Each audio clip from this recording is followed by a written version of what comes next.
Le gouvernement de l'Ontario est prêt à tripler l'aide d'urgence qu'il accorde à la municipalité de Fauquier-Strickland, qui, je vous le rappelle, est aux prises avec une crise financière depuis plusieurs mois.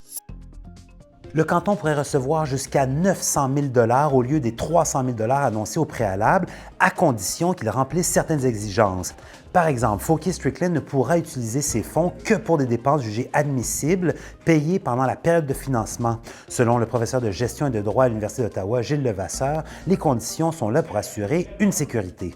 Le gouvernement veut avoir une certaine garantie de l'usage des fonds et la façon dont les fonds vont être alloués pour payer les obligations et les dettes et de donner un fonds de roulement au conseil municipal pour être capable d'agir pour les prochains mois et possiblement toute l'année. Le danger derrière cela, c'est qu'à un moment donné, c'est une forme indirecte de contrôle de la municipalité par les budgets qu'on va lui offrir pour être capable de payer la dette. Le conseil municipal présentera le nouvel accord au public lors du prochain conseil municipal.